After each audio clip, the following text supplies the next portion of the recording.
नमस्कार दोस्तों। आरबीआई की जून 2025 पेमेंट सिस्टम रिपोर्ट आ चुकी है। ये इतनी जरूरी है कि इससे 5 से 10 सवाल पक्के हैं। मैंने इस रिपोर्ट को डिकोड करके 73 सबसे जरूरी एमसीक्यूज तैयार किए हैं। अगर आपने ये कर लिया तो आपका ये टॉपिक 100% तैयार है। चलिए, एक भी सवाल नहीं छोड़ते हैं।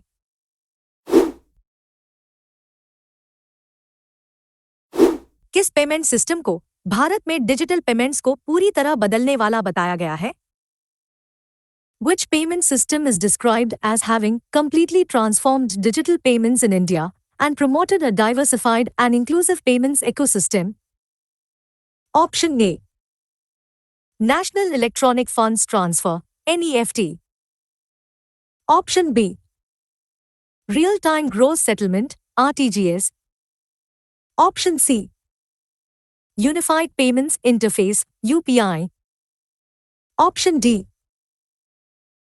Immediate Payment Service, IMPS.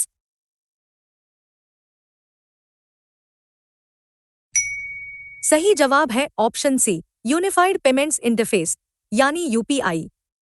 RBI की रिपोर्ट के मुताबिक यूपीआई ने भारत में डिजिटल पेमेंट्स को पूरी तरह से बदल दिया है।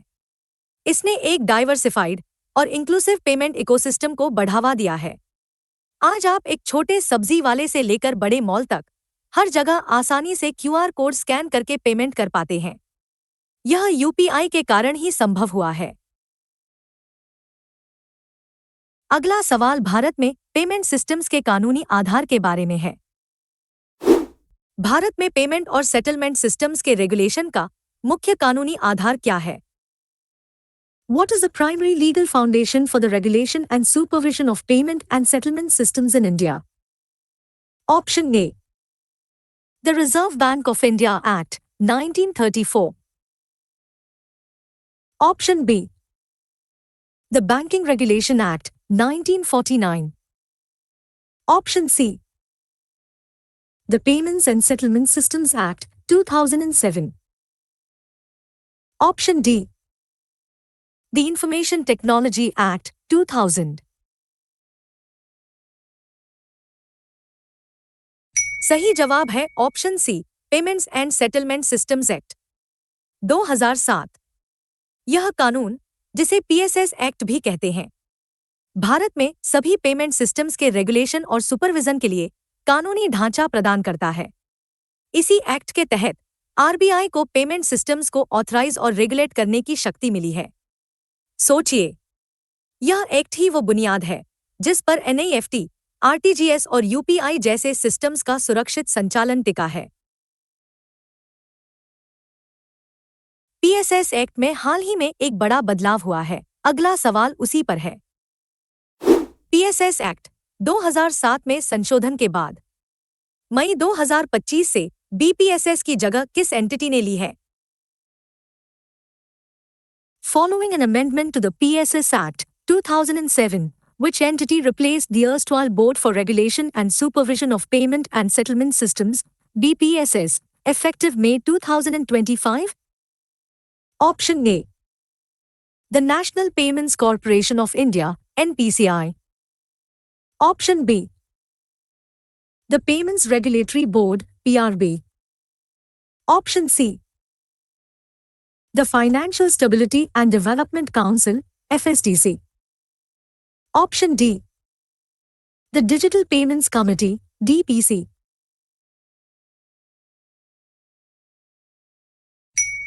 सही जवाब है option B, payments regulatory board यानी पीआरबी। पीएसएस एक्ट 2007 में एक जरूरी संशोधन किया गया। यह 9 मई 2025 से लागू हुआ। इस संशोधन के बाद पुराने बोर्ड यानी बीपीएसएस को खत्म कर दिया गया और उसकी जगह नए पेमेंट्स रेगुलेटरी बोर्ड ने ले ली है। यह भारत के पेमेंट इकोसिस्टम के गवर्नेंस में एक बड़ा कदम है। अगला सवाल इस नए पेमेंट्स रेगुलेटरी बोर्ड के चेयरमैन के बारे में है। पेमेंट्स रेगुलेटरी बोर्ड यानी पीआरबी के चेयरमैन के रूप में कौन कार्य करता है? Who serves as the chairman of the Payments Regulatory Board, PRB, the designated authority for regulating payment systems under the PSS Act, 2007? Option A. The Finance Minister of India. Option B. The CEO of the National Payments Corporation of India, NPCI. Option C. A retired Supreme Court judge. Option D. The Governor, RBI.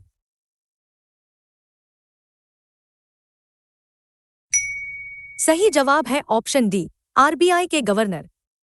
नया payments regulatory board यानी PRB, RBI governor की अध्यक्षता में काम करता है। PSS act के तहत यह बोर्ड ही पेमेंट सिस्टम्स के रेगुलेशन और सुपरविजन के लिए डेसिग्नेटेड अथॉरिटी है। इसका मतलब है कि भारत में पेमेंट सिस्टम से जुड़े सभी बड़े फैसले इसी बोर्ड की निगरानी में लिए जाते हैं। क्या आप जानते हैं कि पिछले 10 सालों में डिजिटल पेमेंट्स की ग्रोथ कितनी तेजी से हुई है? अगला सवाल इसी पर है। साल 2014 से 2024 के दशक में भारत में डिजिटल पेमेंट्स की वॉल्यूम में सीएजीआर यानी कंपाउंड एनुअल ग्रोथ रेट कितना था? In the decade ending 2024, 2014 to 2024, what was the compound annual growth rate, CAGR, for digital payments in India in terms of volume? Option A. 10%. Option B. 13%. Option C. 46%. Option D. 52.5%.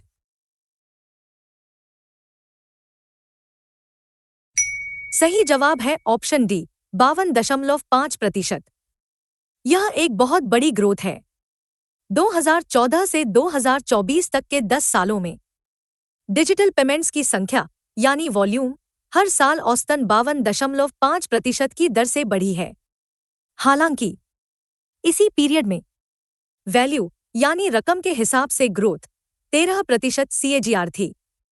यह दिखाता है कि लोग ज्यादातर छोटे छोटे पे के लिए डिजिटल तरीकों का इस्तेमाल कर रहे हैं। चलिए अब क्वेश्चन 1 से 5 तक का रिवीजन करते हैं। यूपीआई ने भारत में डिजिटल पे को बदल दिया है। पीएसएस एक्ट 2007 पेमेंट सिस्टम का कानूनी आधार है। नए पेमेंट्स रेगुलेटरी बोर्ड ने मई 2025 में बीपीएसएस की जगह ली। RBI governor payments regulatory board के चेयरमैन होते हैं।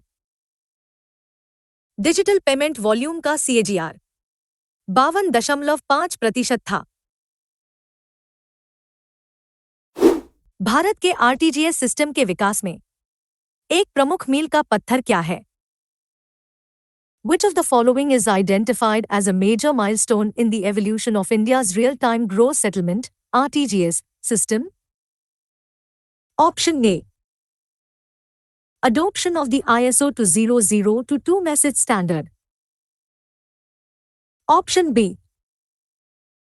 Merging with the NEFT system. Option C. Restricting operations to banking hours only. Option D. Replacing all retail payments.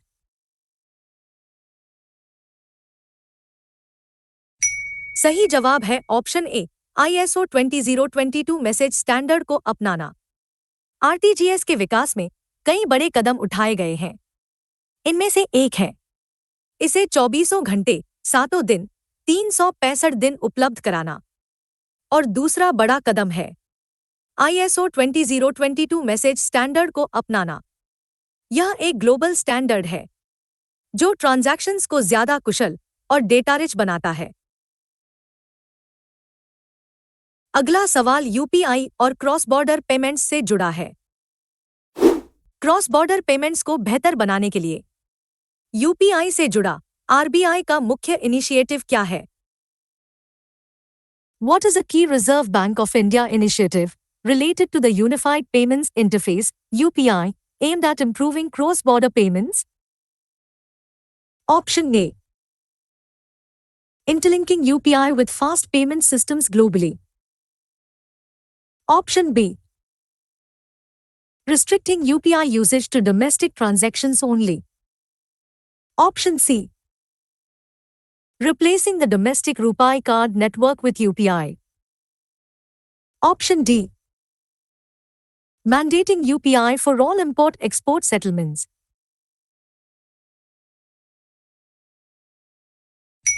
सही जवाब है ऑप्शन ए, यूपीआई को विश्व स्तर पर फास्ट पेमेंट सिस्टम से जोड़ना। आरबीआई क्रॉस बॉर्डर पेमेंट्स को सस्ता, तेज और आसान बनाने पर काम कर रहा है। इसका एक बड़ा हिस्सा है भारत के यूपीआई को दूसरे देशों के फास्ट पेमेंट सिस्टम से जोड़ना। मान लीजिए जैसे भारत में यूपीआई है वैसे ही सिंगापुर में पेनाउ है। इन दोनों को जोड़ दिया गया है जिससे लोग आसानी से भारत और सिंगापुर के बीच पैसे भेज सकते हैं। क्या आप जानते हैं कि पेमेंट वॉल्यूम में किस सिस्टम का दबदबा है? अगला सवाल इसी डेटा पर है। साल 2025 की पहली छमाही यानी H1 में कुल पेमेंट वॉल्यूम में यूपीआई का हिस्सा कितना प्रतिशत था? During H1 2025, what percentage of the total payment volume did the Unified Payments Interface (UPI) account for? Option A. 84.8%. Option B. 9.1%. Option C. 68.7%. Option D. 3.2%.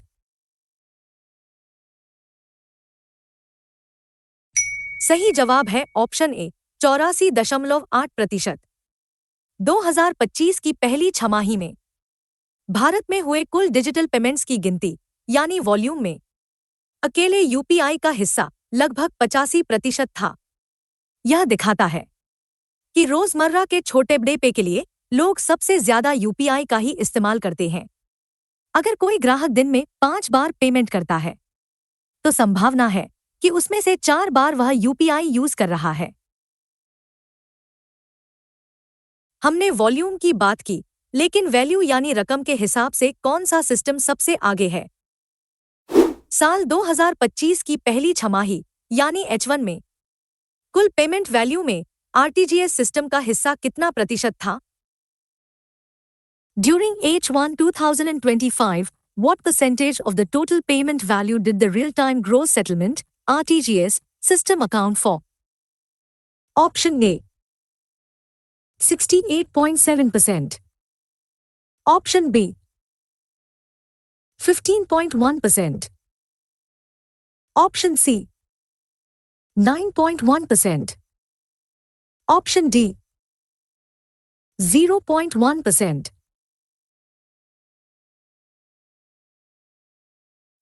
सही जवाब है ऑप्शन ए, 68.7%। यह बहुत जरूरी है। जहां यूपीआई वॉल्यूम में आगे है, वहीं आरटीजीएस वैल्यू यानी रकम में सबसे आगे है। 2025 की पहली छमाही में कुल पेमेंट वैल्यू का लगभग 69% हिस्सा आरटीजीएस के जरिए सेटल हुआ। ऐसा इसलिए है क्योंकि आरटीजीएस का इस्तेमाल बड़े बड़े ट्रांजैक्शंस जैसे इंटरबैंक पेमेंट्स या बड़े कॉर्पोरेट पे के लिए होता है। अगला सवाल एनईएफटी के शेयर के बारे में है। 2025 की पहली छमाही के दौरान कुल पेमेंट वैल्यू में एनईएफटी का हिस्सा कितना था? What was the share of National Electronic Funds Transfer (NEFT) in terms of total payment value during H1 2025? Option A. 15.1%. Option B. 3.9%. Option C. 9.1%. Option D. 2.4%.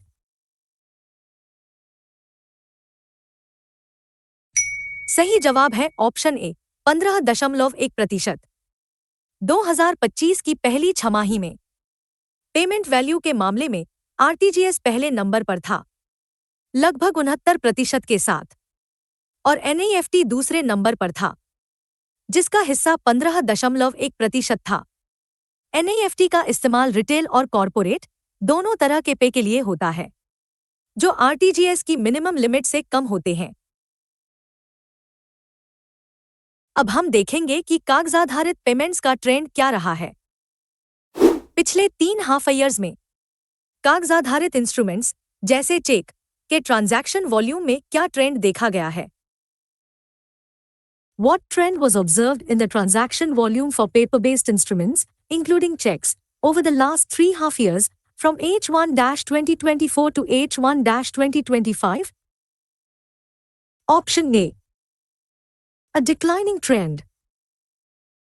Option B. An increasing trend. Option C.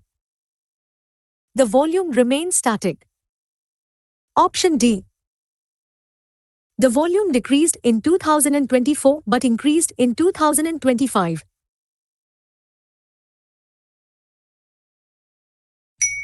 सही जवाब है option ए, एक गिरावट का trend.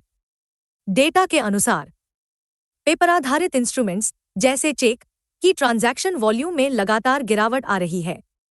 2024 की पहली छमाही में यह 32 करोड़ थी, दूसरी छमाही में 30 करोड़ हुई और 2025 की पहली छमाही में यह और घटकर 29 करोड़ रह गई। मान लीजिए, पहले आप हर महीने बिजली का बिल या बच्चे की स्कूल फीस चेक से भरते थे। अब आप वही पेमेंट्स यूपीआई या एनईएफटी से ऑनलाइन कर देते हैं, जिससे चेक का इस्तेमाल कम हो गया है। अगला सवाल टोटल पेमेंट्स की डेली एवरेज वैल्यू के बारे में है। 2025 की पहली छमाही यानी H1 2025 के दौरान टोटल पेमेंट्स की डेली एवरेज ट्रांजैक्शन वैल्यू कितनी थी? What was the daily average transaction value for total payments, which includes all digital and paper-based instruments, during H1-2025? Option A. 9 lakh crore. Option B. 69 crore. Option C. 8 lakh crore. Option D. 3 lakh crore. सही जवाब है option ए, 9 लाख करोड़। 2025 की पहली छमाही में सभी digital और paper आधारित पेमेंट्स को मिलाकर कुल वैल्यू 1572 लाख करोड़ रुपए थी। जब इसे हम उस पीरियड के कुल दिनों से डिवाइड करते हैं, तो हर दिन का औसत लगभग 9 लाख करोड़ रुपए आता है। सोचिए, यह भारत के पूरे पेमेंट सिस्टम में हर दिन घूमने वाली औसत रकम है, जिसमें आरटीजीएस के बड़े बड़े कॉर्पोरेट और इंटरबैंक ट्रांजैक्शंस भी शामिल हैं। रिटेल पेमेंट्स में क्या क्या शामिल होता है? अगला सवाल इसी परिभाषा पर है। पेमेंट सिस्टम स्टैटिस्टिक्स के उद्देश्य के लिए रिटेल पेमेंट्स को कैसे परिभाषित किया गया है? How are retail payments defined for the purpose of the payment system statistics? Option A. Retail digital payments and paper-based instruments. Option B. Retail digital payments and RTGS. Option C. Only UPI and card payment transactions. Option D. All payments excluding RTGS.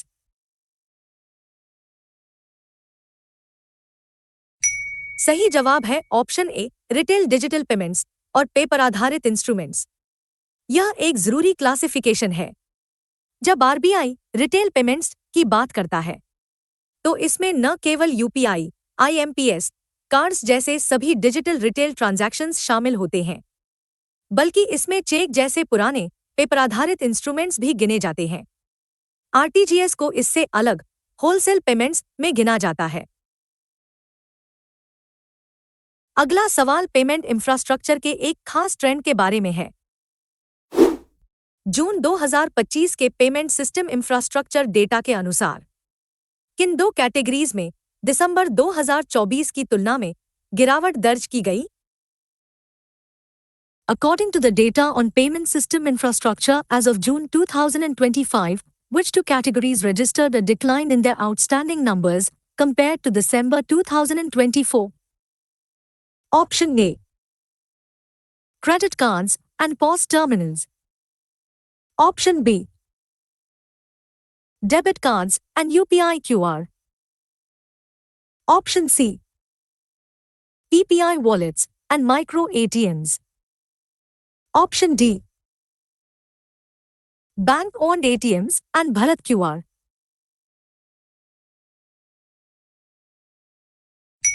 सही जवाब है option सी, PPI wallets और micro ATM. यह एक दिलचस्प trend है जहां ज्यादातर पेमेंट सिस्टम जैसे क्रेडिट कार्ड और क्यूआर कोड्स की संख्या बढ़ी। वहीं प्रीपेड पेमेंट इंस्ट्रूमेंट यानी पीपीआई वॉलेट्स और माइक्रो एटीएम की संख्या में गिरावट देखी गई। मान लीजिए, यूपीआई की बढ़ती लोकप्रियता के कारण कई लोगों ने अलग से वॉलेट्स का इस्तेमाल कम कर दिया है और वे सीधे अपने बैंक अकाउंट से यूपीआई पेमेंट करना पसंद करते हैं, जिससे वॉलेट्स की जरूरत कम हो गई है। अब बात करते हैं बड़े वैल्यू पेमेंट्स की। एलवीपीएस का मुख्य उद्देश्य क्या है?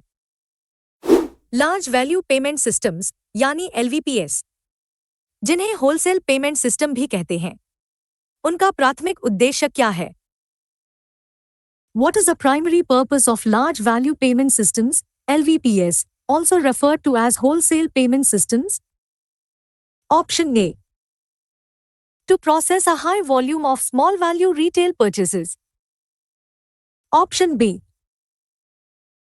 To facilitate large value and high priority payments, such as money market and interbank settlements. Option C. To exclusively handle cross-border remittances for individuals. Option D. To manage paper-based check clearing across the country.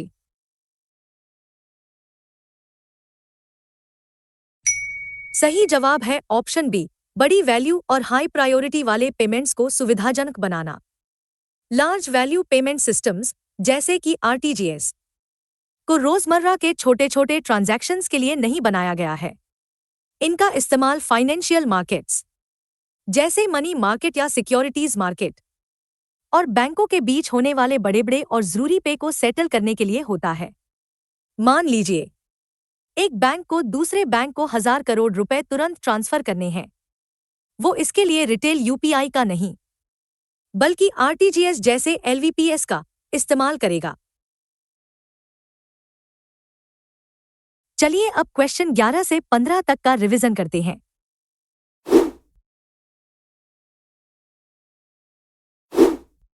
Paper आधारित instruments जैसे check का volume घट रहा है। Total payments की daily average value 9 lakh crore थी। Retail payments में digital और पेपर दोनों शामिल हैं। पीपीआई वॉलेट्स और माइक्रो एटीएम की संख्या में गिरावट आई। एलवीपीएस बड़े और हाई प्रायोरिटी इंटरबैंक पे के लिए हैं।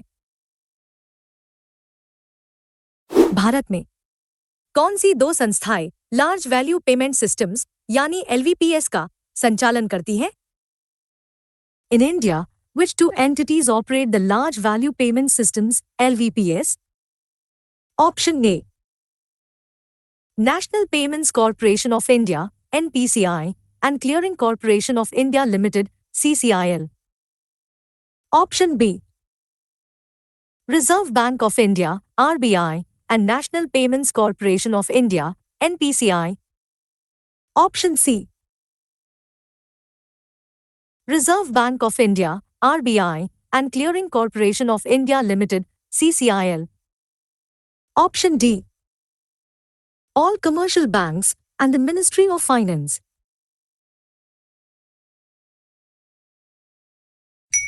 सही जवाब है option C, reserve bank of India और Clearing Corporation of India limited.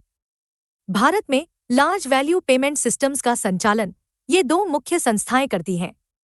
RBI RTGS यानी real time gross settlement system को ऑपरेट करता है और सीसीआईएल यानी clearing Corporation of India limited government securities और फॉरेक्स से जुड़े बड़े पे को सेटल करने वाले सिस्टम्स को ऑपरेट करता है।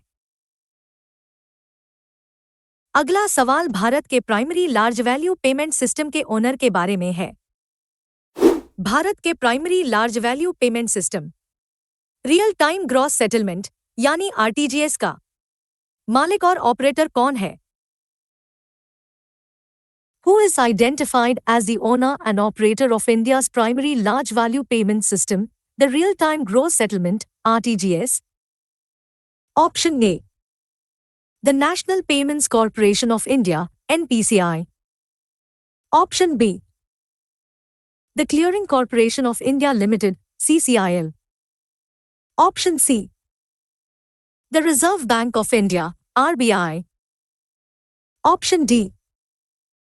A consortium of scheduled commercial banks. सही जवाब है option C, reserve bank of India. RTGS Bharat का मुख्य लार्ज वैल्यू पेमेंट सिस्टम है। इसका मालिकाना हक और इसका पूरा संचालन दोनों ही भारतीय रिजर्व बैंक यानी आरबीआई के पास है। यह भारत के फाइनेंशियल इंफ्रास्ट्रक्चर का एक बहुत ही महत्वपूर्ण हिस्सा है, जो बड़े ट्रांजैक्शंस की रियल टाइम में सेटलमेंट सुनिश्चित करता है। हमने होलसेल पेमेंट्स की बात की, अब रिटेल पेमेंट सिस्टम्स का उद्देश्य क्या है? रिटेल पेमेंट सिस्टम्स का प्राथमिक उद्देश्य क्या है? What is the primary purpose of retail payment systems? Option A. To facilitate large value, high priority interbank settlements. Option B. To exclusively process government securities and forex clearing. Option C. To process routine, low to medium value transactions like bill payments and fund transfers. Option D. To manage only paper-based instruments like checks.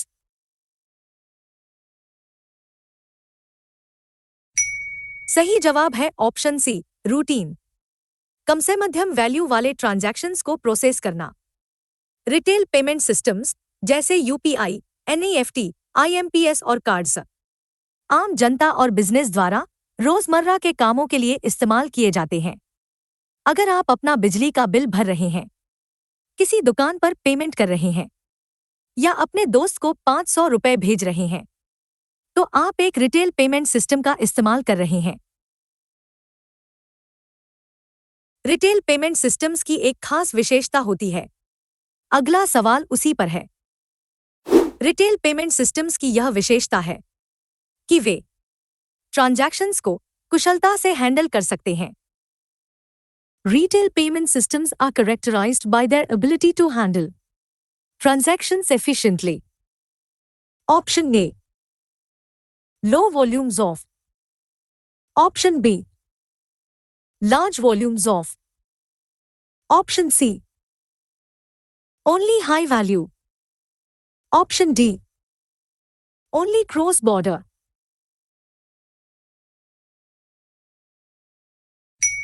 सही जवाब है option B, large volumes of. Retail payment systems और wholesale payment systems में यह एक बड़ा अंतर है। होलसेल सिस्टम जैसे आरटीजीएस हाई वैल्यू लेकिन लो वॉल्यूम के लिए होते हैं। वहीं रिटेल सिस्टम्स जैसे यूपीआई को बहुत बड़ी संख्या यानी लार्ज वॉल्यूम में होने वाले छोटे छोटे ट्रांजैक्शंस को तेजी से और कुशलता से प्रोसेस करने के लिए डिजाइन किया जाता है। अगला सवाल एक खास रिटेल पेमेंट सिस्टम के बारे में है जो सरकारी सब्सिडी देने में मदद करता है। कौन सा रिटेल पेमेंट सिस्टम विशेष रूप से सरकारी सब्सिडी और डायरेक्ट बेनिफिट ट्रांसफर्स यानी डीबीटी के वितरण को सक्षम बनाता है? Which retail payment system is specifically mentioned as enabling the disbursal of government subsidies and direct benefit transfers (DBT)? Option A. National Automated Clearing House (NACH). Option B. Real Time Gross Settlement (RTGS). Option C. Bharat Bill Payment System (BBPS).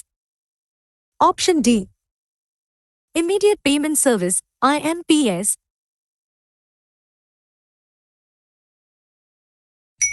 सही जवाब है option ए, national automated clearing house यानी NACH. NACH को bulk payments यानी एक साथ बहुत सारे पेमेंट्स करने के लिए डिजाइन किया गया है। मान लीजिए सरकार को किसान सम्मान निधि के तहत 1 करोड़ किसानों को 2-2 हजार रुपए की सब्सिडी भेजनी है। सरकार NACH का इस्तेमाल करके एक ही डेबिट एंट्री से इन सभी 1 करोड़ क्रेडिट्स को एक साथ प्रोसेस कर देती है। इसी तरह यह सैलरी और पेंशन देने के भी काम आता है। अगला सवाल NEFT की अपर ट्रांजैक्शन लिमिट के बारे में है। NEFT यानी national electronic funds transfer system के जरिए फंड ट्रांसफर के लिए RBI द्वारा लगाई गई ऊपरी ट्रांजैक्शन लिमिट क्या है? What is the upper transaction limit imposed by the Reserve Bank of India (RBI) for funds transfers through the National Electronic Funds Transfer (NEFT) system? Option A 2 lakhs rupees. Option B 5 lakhs rupees. Option C 10 lakhs rupees. Option D there is no upper limit imposed by the RBI. सही जवाब है option D. RBI द्वारा कोई ऊपरी limit नहीं लगाई गई है। यह एक बहुत ही कॉमन कंफ्यूजन है। रिजर्व बैंक ऑफ इंडिया ने NEFT ट्रांजैक्शंस के लिए अपनी तरफ से कोई भी मैक्सिमम लिमिट तय नहीं की है। हालांकि हर बैंक को यह छूट दी गई है कि वो अपने रिस्क मैनेजमेंट के हिसाब से कस्टमर लेवल पर कोई लिमिट तय कर सकता है। मान लीजिए अगर आपका बैंक आपको एक दिन में 10 लाख रुपए तक ही NEFT करने देता है तो वो उस बैंक का अपना नियम है, RBI का नहीं। अगला सवाल NEFT के जरिए प्रोसेस की गई कुल वैल्यू पर है। कैलेंडर ईयर 2025 की पहली छमाही यानी H1 में NEFT सिस्टम द्वारा प्रोसेस की गई ट्रांजैक्शंस की कुल वैल्यू कितनी थी? What was the total value of transactions processed by the National Electronic Funds Transfer (NEFT) system during the first half H1 of CY 2025? Option A 237 lakh rupees crore. Option B 432.8 lakh rupees crore. Option C 232.9 lakh rupees crore. Option D 18.4 lakh rupees crore. सही जवाब है option ए 237 लाख करोड़ रुपए। 2025 की पहली छमाही में NEFT ने कुल 490.5 करोड़ ट्रांजैक्शंस प्रोसेस किए।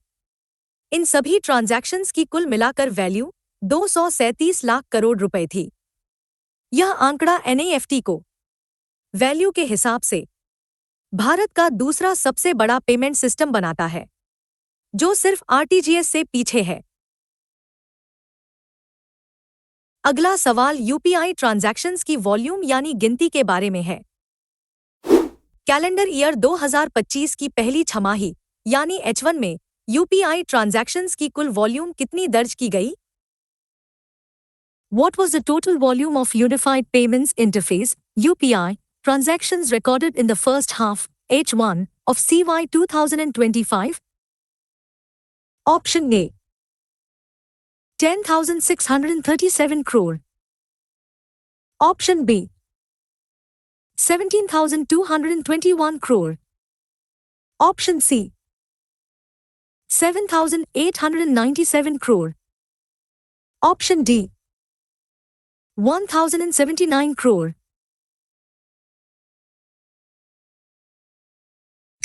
सही जवाब है ऑप्शन ए 10,637 करोड़। 2025 की पहली छमाही में UPI ट्रांजैक्शंस की संख्या यानी वॉल्यूम 10,637 करोड़ थी।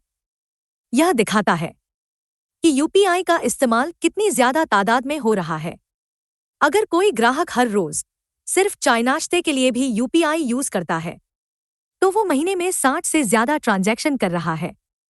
इसी वजह से UPI की वॉल्यूम इतनी ज्यादा है। अब बात करते हैं IMPS की। IMPS की ट्रांजैक्शन लिमिट क्या है? SMS और IVR को छोड़कर अन्य सभी चैनल्स पर इमीडिएट पेमेंट सर्विस यानी IMPS के लिए इंडिविजुअल ट्रांजैक्शन लिमिट क्या है? What is the individual transaction limit for the immediate payment service IMPS across all channels except for SMS and IVR? Option A 1 lakh rupees. Option B 2 lakh rupees. Option C 5 lakh rupees. Option D 10 lakh rupees.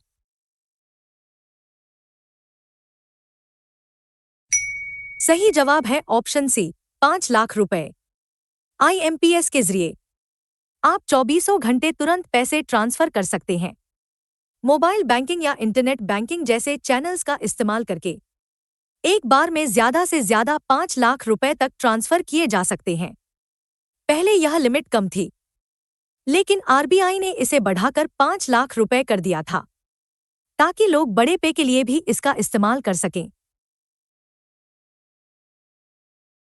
अगला सवाल पिछले कुछ सालों में IMPS की growth पर है। Calendar year 2019 से कैलेंडर ईयर 2024 तक की अवधि में इमीडिएट पेमेंट सर्विस यानी IMPS की कुल ट्रांजैक्शन वैल्यू में क्या बदलाव आया? How did the total transaction value of the immediate payment service IMPS change during the period from calendar year CY 2019 to CY 2024? Option A. It remained static. Option B. It doubled. Option C. It tripled. Option D. It declined by half.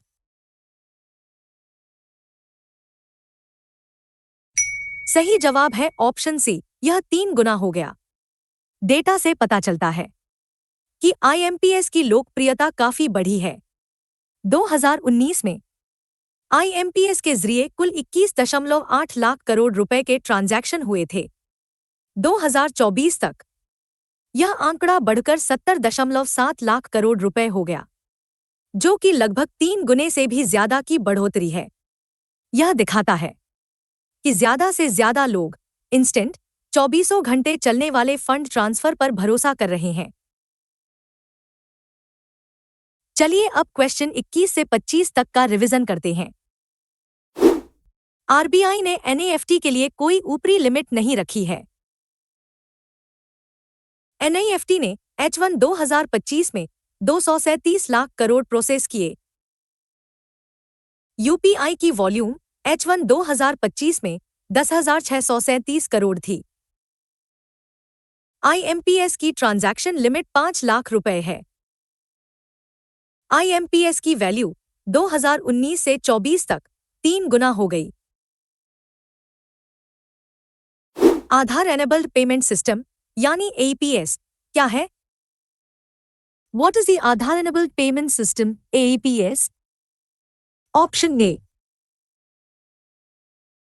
A bank-led model for online interoperable financial inclusion transactions at micro ATM terminals using Aadhaar authentication. Option B. A system exclusively for cross-border remittances using Aadhaar numbers. Option C. A mobile wallet operated directly by the Reserve Bank of India for subsidy payments. Option D. A platform for trading government securities using Aadhaar for verification.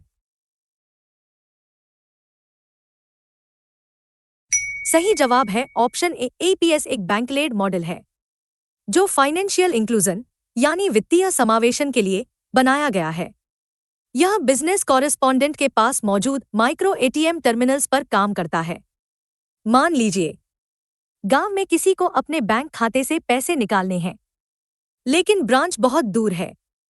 वो व्यक्ति business correspondent के पास जाकर अपने आधार number और fingerprint का इस्तेमाल करके किसी भी बैंक के खाते से पैसे निकाल सकता है।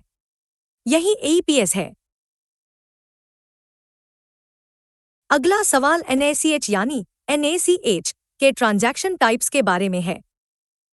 NACH ट्रांजैक्शन टाइप्स के बारे में कौन से स्टेटमेंट्स सही हैं? पहला, NACH क्रेडिट में एक डेबिट और मल्टीपल क्रेडिट्स होते हैं, जो सैलरी, पेंशन और सब्सिडी जैसे पेमेंट्स के लिए यूज होता है। दूसरा, NACH डेबिट में मल्टीपल डेबिट्स और एक क्रेडिट होता है, जो लोन, EMI और इंश्योरेंस प्रीमियम जैसी कलेक्शंस के लिए यूज होता है। तीसरा, NACH क्रेडिट का यूज बिजली बिल और लोन EMI कलेक्ट करने के लिए होता है। चौथा, NACH डेबिट का यूज सरकारी सब्सिडी और डिविडेंड बांटने के लिए होता है। Which of the following statements correctly describe the NACH transaction types? 1. NACH credit involves one debit and multiple credits, used for payments like salaries, pensions, and subsidies. 2. NACH debit involves multiple debits and one credit, used for collections like loan EMIs and insurance premiums. 3. NACH credit is used for collecting electricity bills and loan EMIs. 4. NACH debit is used for disbursing government subsidies and dividends. Option A, 1 and 2 only. Option B, 3 and 4 only. Option C, 1 and 4 only. Option D, 2 and 3 only.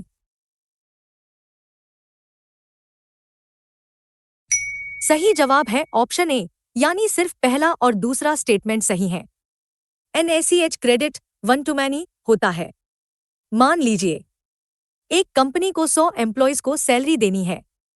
Company अपने account से एक debit करती है और NACH के जरिए multiple credits 100 employees के accounts में चले जाते हैं। यह सब्सिडी और पेंशन के लिए भी यूज होता है। इसका उल्टा NACH debit many to one होता है। मान लीजिए एक बिजली कंपनी को 1000 ग्राहकों से बिल कलेक्ट करना है। वह मल्टीपल डेबिट्स 1000 ग्राहकों के अकाउंट से करती है, जो एक क्रेडिट बनकर कंपनी के अकाउंट में जमा हो जाते हैं। यह EMI और प्रीमियम कलेक्शन के लिए यूज होता है। अगला सवाल DBT पेमेंट्स और आधार पेमेंट ब्रिज से जुड़ा है। सरकार के डायरेक्ट बेनिफिट ट्रांसफर यानी DBT पेआउट्स NACH क्रेडिट मैकेनिज्म के जरिए प्रोसेस किए जाते हैं, जबकि DBT संबंधित ट्रांजैक्शंस सिस्टम के जरिए प्रोसेस किए जाते हैं। Government's direct benefit transfer (DBT) payouts are processed through the NACH credit mechanism, while DBT-related transactions are processed through the system. Option A, Aadhaar Payment Bridge (APB). Option B, Real-time Gross Settlement (RTGS). Option C, Immediate Payment Service (IMPS). Option D, National Financial Switch (NFS). सही जवाब है option ए, आधार payment bridge यानी APB।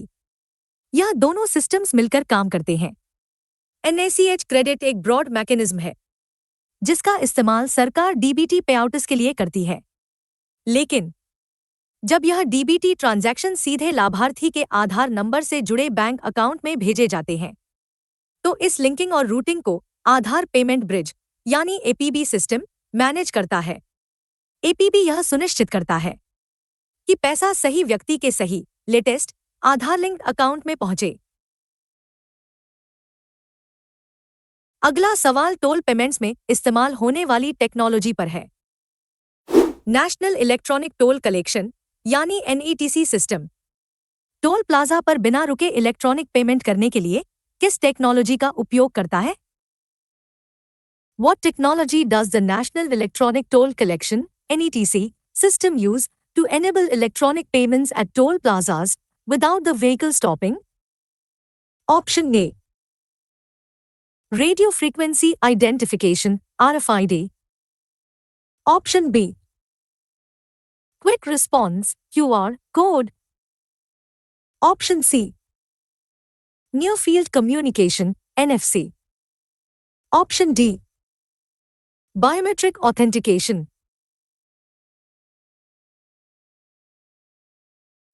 सही जवाब है option ए, radio frequency identification यानी RFID NATC system, जिसे हम आमतौर पर फास्टैग के नाम से जानते हैं।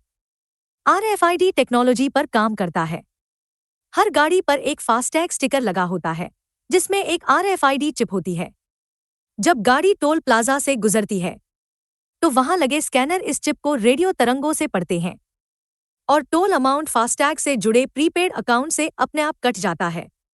इससे गाड़ियां बिना रुके टोल पार कर सकती हैं। क्या आप जानते हैं कि जून 2025 तक कितने फास्टैग जारी किए जा चुके थे?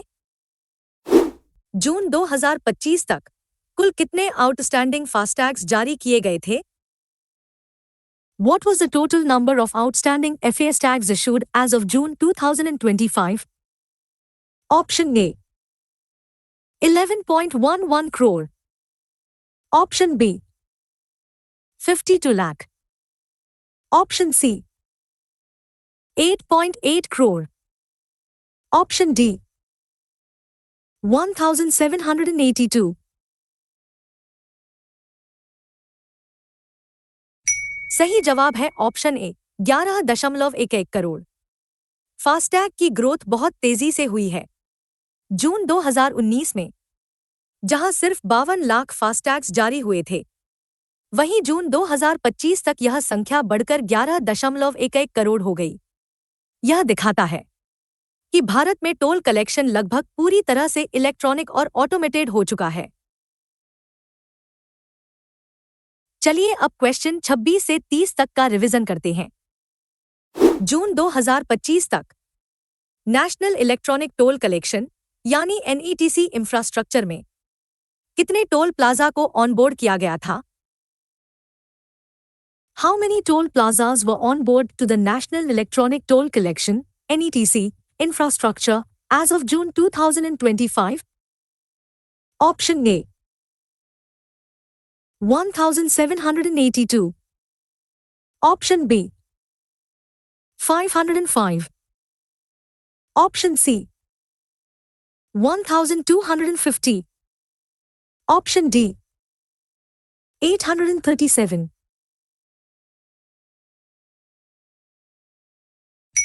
सही जवाब है ऑप्शन ए, 1782। फास्टैग की संख्या बढ़ने के साथ साथ ज्यादा से ज्यादा टोल प्लाजा को भी NATC नेटवर्क से जोड़ा गया है। जून 2019 में जहां सिर्फ 505 टोल प्लाजा इस सिस्टम पर थे, वहीं जून 2025 तक यह संख्या बढ़कर 1782 हो गई। इसका मतलब है कि अब देश के लगभग सभी प्रमुख हाईवेज पर आप फास्टैग से पेमेंट कर सकते हैं। अगला सवाल भारत बिल पेमेंट सिस्टम यानी BBPS के बारे में है। भारत बिल पेमेंट सिस्टम यानी BBPS क्या है? What is the Bharat Bill Payment System (BBPS)? Option A, an RBI mandated, reliable, secure, and integrated platform for bill payments across the country. Option B, a real-time gross settlement system for large-value corporate payments. Option C, a system using RFID technology for electronic toll collection at highway plazas. Option D, a bank-led model for financial inclusion transactions using Aadhaar authentication.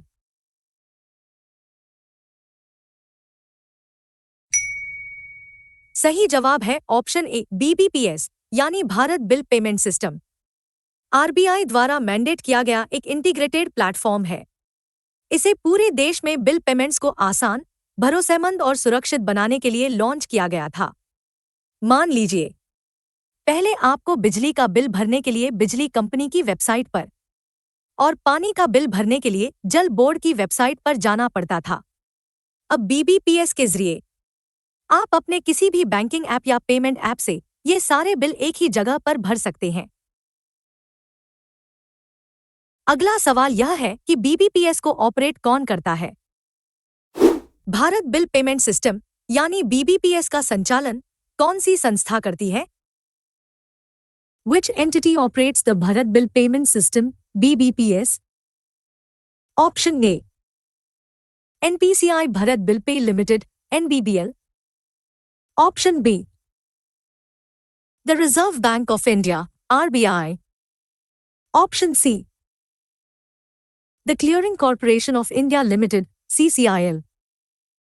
Option D. A consortium of all member banks. सही जवाब है option A, NPCI Bharat bill pay limited यानी NBBL. Bharat bill payment system को NBBL द्वारा operate किया जाता है। NBBL National Payments Corporation of India यानी एनपीसीआई की ही एक सब्सिडियरी कंपनी है, जिसे खास तौर पर बीबीपीएस को मैनेज करने के लिए बनाया गया है। यह बीबीपीएस के सभी नियमों, स्टैंडर्ड्स और ऑपरेशंस के लिए जिम्मेदार है। अगला सवाल भारत में डेबिट कार्ड्स की कुल संख्या के बारे में है।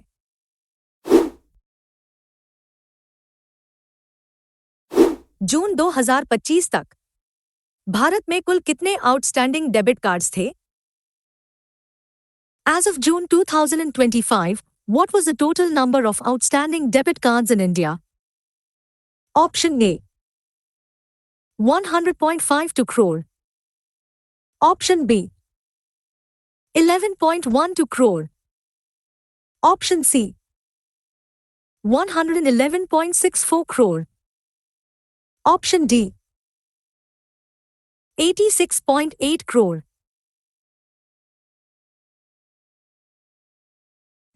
सही जवाब है ऑप्शन ए, 100.52 करोड़।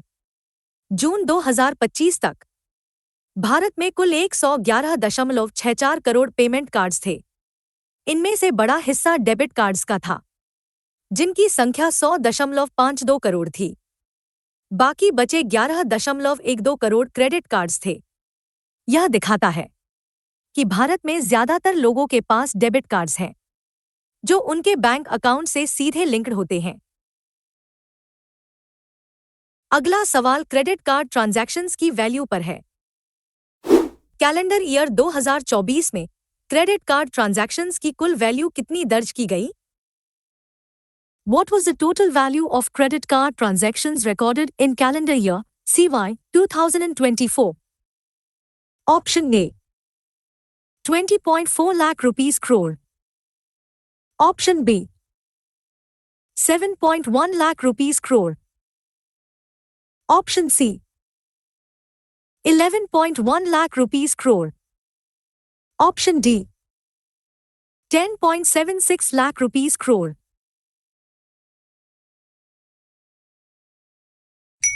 सही जवाब है ऑप्शन ए, 20.4 लाख करोड़ रुपए। हाल के सालों में क्रेडिट कार्ड से होने वाले खर्च में भारी बढ़ोतरी हुई है।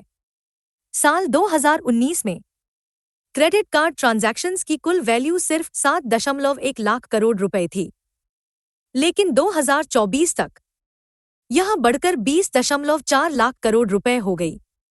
यह दिखाता है कि लोग अब बड़े पे और ईएमआई के लिए क्रेडिट कार्ड्स का इस्तेमाल ज्यादा कर रहे हैं। चलिए अब क्वेश्चन 31 से 35 तक का रिवीजन करते हैं। जून 2025 तक एनएटीसी पर 1782 टोल प्लाजा थे।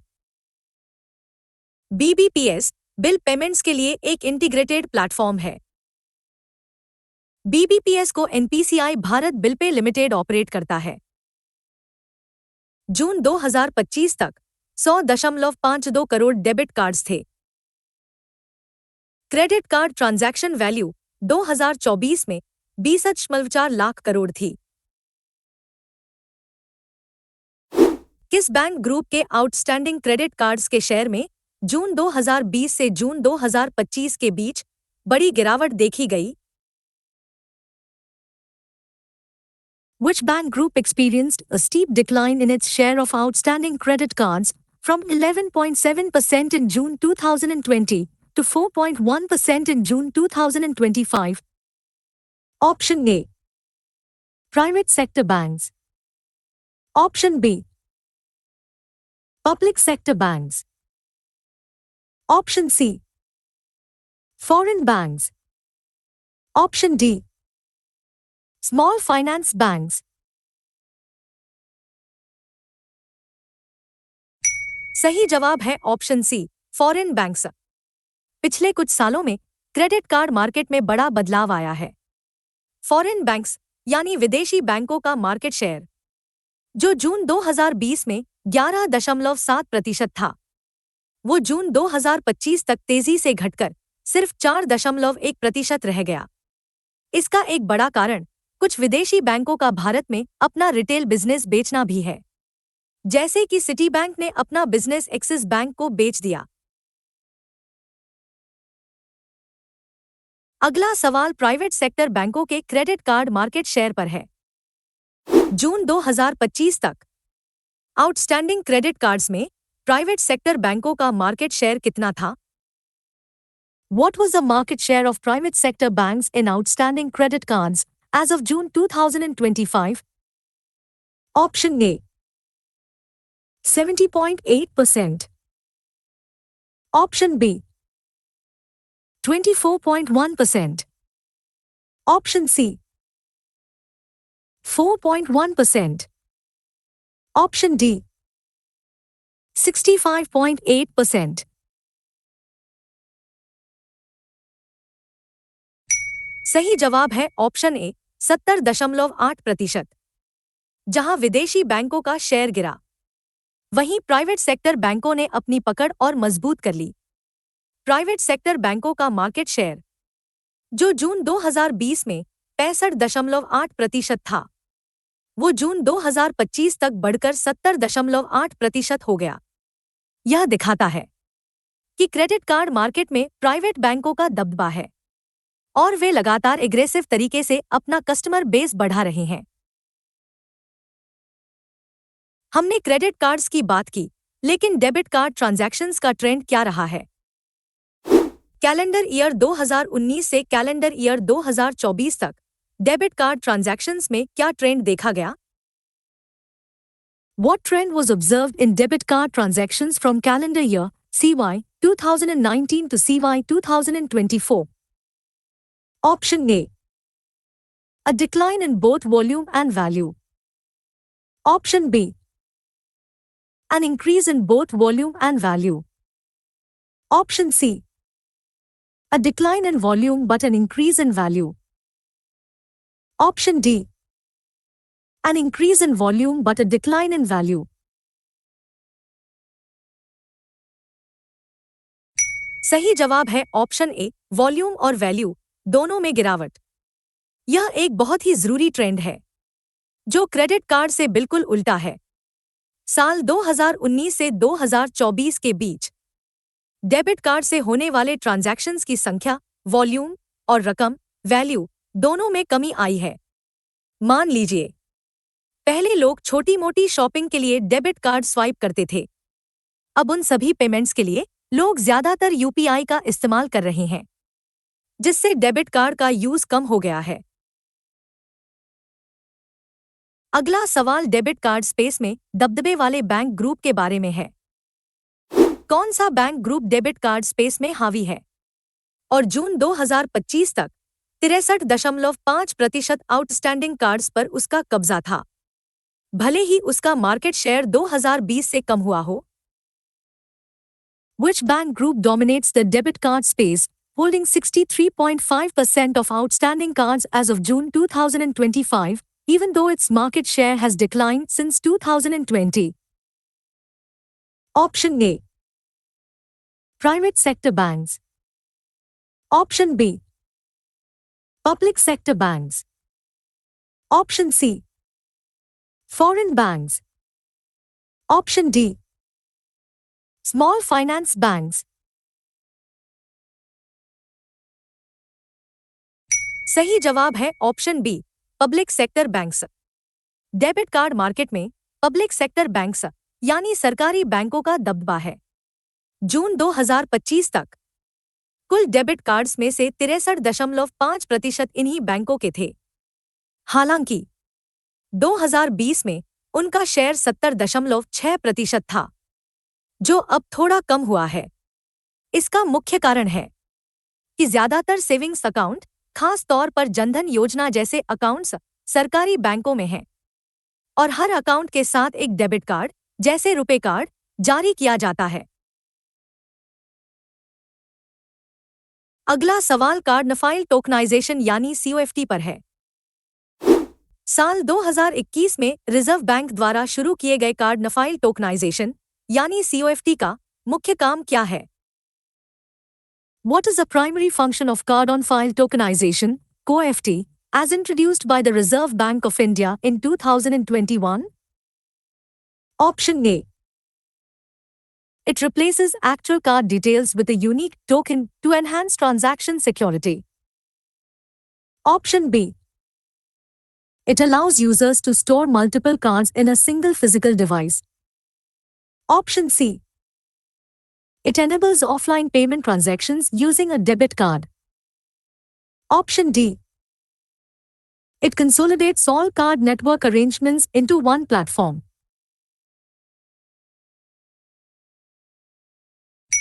सही जवाब है ऑप्शन ए। यह असली कार्ड डिटेल्स को एक यूनिक टोकन से बदल देता है। टोकनाइजेशन सिक्योरिटी बढ़ाने के लिए लाया गया था। पहले जब आप किसी शॉपिंग वेबसाइट जैसे अमेजन या फ्लिपकार्ट पर अपना कार्ड सेव करते थे, तो वह वेबसाइट आपका असली कार्ड नंबर, CVV और एक्सपायरी डेट स्टोर करती थी। अगर वो वेबसाइट हैक हो जाती, तो आपका डेटा चोरी हो सकता था। अब टोकनाइजेशन के बाद वेबसाइट आपके असली कार्ड नंबर की जगह एक टोकन स्टोर करती है। यह टोकन सिर्फ उसी वेबसाइट और उसी कस्टमर के लिए काम करता है, जिससे आपका असली कार्ड डेटा सुरक्षित रहता है। अब हम देखेंगे कि RBI ने कार्ड नेटवर्क्स को लेकर क्या नए निर्देश दिए हैं। मार्च 2024 के निर्देशों के अनुसार कार्ड जारी करने वाले जिनके 10 लाख से ज्यादा एक्टिव कार्ड हैं को अपने एलिजिबल कस्टमर्स को कार्ड इश्यू या रिन्यू करते समय क्या विकल्प देना होगा? As per the March 2024 instructions, what choice must card issuers with over 10 lakh active cards provide to their eligible customers at the time of issue or renewal? Option A. An option to choose from multiple card networks. Option B. An option to link a pre-sanctioned credit line. Option C. An option to opt out of card tokenization. Option D. An option to choose between a physical or virtual card.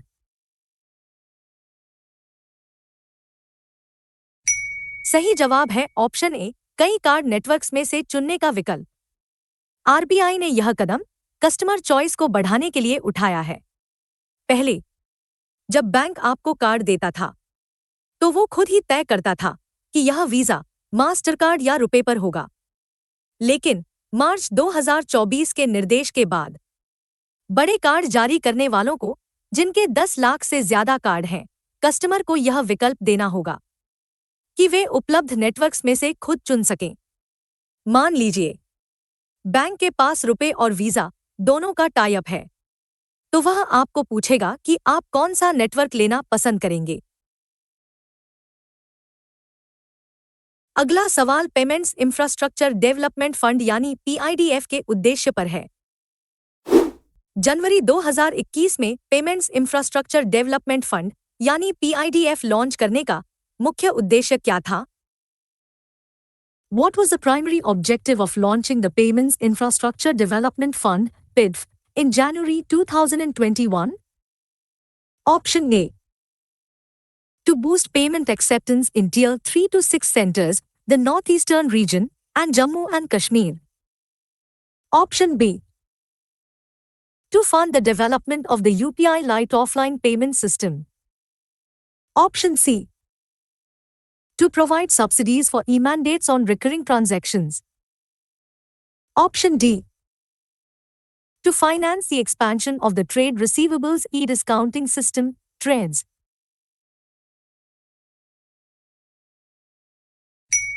सही जवाब है option ए। PIDF fund को RBI ने छोटे शहरों और दूरदराज के इलाकों में पेमेंट इंफ्रास्ट्रक्चर को बढ़ावा देने के लिए लॉन्च किया था।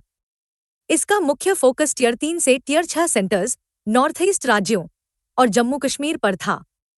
मान लीजिए बड़े शहरों में तो हर दुकान पर पीओएस मशीन या क्यूआर कोड होता है, लेकिन छोटे कस्बों में ऐसा नहीं था। पीआईडीएफ का मकसद इन्हीं इलाकों में ज्यादा से ज्यादा दुकानदारों को डिजिटल पेमेंट स्वीकार करने के लिए प्रोत्साहित करना और जरूरी इंफ्रास्ट्रक्चर जैसे पीओएस मशीन लगाने में मदद करना है। अगला सवाल यूपीआई लाइट की बढ़ी हुई लिमिट्स के बारे में है।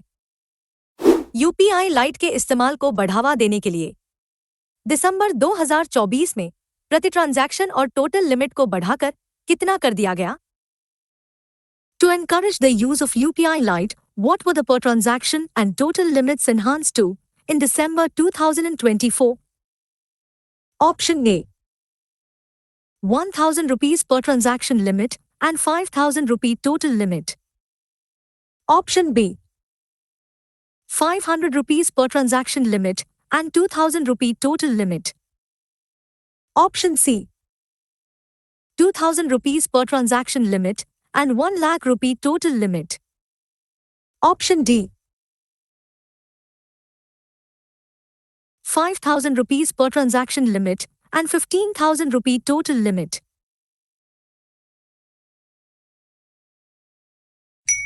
सही जवाब है ऑप्शन ए, 1000 रुपए प्रति ट्रांजैक्शन और 5000 रुपए टोटल लिमिट।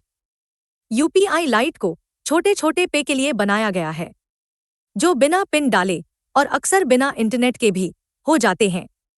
इसके इस्तेमाल को और बढ़ावा देने के लिए दिसंबर 2024 में आरबीआई ने लिमिट्स बढ़ा दी। अब आप एक बार में 1000 रुपए तक का पेमेंट कर सकते हैं और अपने यूपीआई लाइट वॉलेट में किसी भी समय कुल 5000 रुपए तक रख सकते हैं। पहले ये लिमिट्स काफी कम थी। यूपीआई पर क्रेडिट लाइन को लेकर भी एक नया अपडेट आया है। फरवरी 2025 में किस कैटेगरी के बैंकों को यूपीआई पर pre sanction credit lines offer करने की अनुमति दी गई? In February 2025, which category of banks was newly permitted to offer pre-sanctioned credit lines on UPI? Option A, Small Finance Banks, SFBs. Option B, Payment Banks. Option C, Regional Rural Banks. Option D, Foreign Banks. सही जवाब है option ए, small finance banks यानी SFB. पहले UPI पर pre sanctioned credit line यानी एक तरह का ओवरड्राफ्ट या लोन देने की सुविधा सिर्फ बड़े शेड्यूल्ड कमर्शियल बैंकों को थी, लेकिन फरवरी 2025 में आरबीआई ने इसका दायरा बढ़ाया और स्मॉल फाइनेंस बैंकों को भी यह अनुमति दे दी। अब अगर आपका अकाउंट एक एसएफबी में है तो वो बैंक भी आपको यूपीआई के जरिए क्रेडिट लाइन की सुविधा दे सकता है। अगला सवाल इमेंडेट्स की लिमिट्स में हुए बदलाव पर है। दिसंबर 2024 में किन खास कैटेगरीज के रेकरिंग ट्रांजैक्शंस के लिए एडिशनल फैक्टर ऑफ ऑथेंटिकेशन यानी एएफए एग्जेम्पशन लिमिट को बढ़ाकर 1 लाख रुपए कर दिया गया? In December 2024, the additional factor of authentication (AFA) exemption limit for e-mandates was increased to 1 lakh rupees, for which specific categories of recurring transactions? Option A, mutual fund subscriptions, insurance premiums, and credit card bill payments. Option B, utility bill payments, loan EMIs, and rent payments. Option C, all person to merchant P2M transactions. Option D, all UPI and PPI wallet transactions. सही जवाब है option ए, AFI exemption का मतलब है बिना OTP या pin डाले payment हो जाना। पहले यह लिमिट रेकरिंग पे के लिए 15,000 रुपए थी, लेकिन दिसंबर 2024 में आरबीआई ने 3 खास कैटेगरीज के लिए इसे बढ़ाकर 1 लाख रुपए कर दिया। म्यूचुअल फंड सब्सक्रिप्शन जैसे एसआईपी, इंश्योरेंस प्रीमियम और क्रेडिट कार्ड बिल पे। मान लीजिए अगर आपका 50,000 का इंश्योरेंस प्रीमियम हर महीने जाता है, तो अब उसके लिए हर बार ओटीपी की जरूरत नहीं पड़ेगी। अगर आपने इमेंडेड सेट किया है। चलिए अब क्वेश्चन 41 से 45 तक का रिवीजन करते हैं।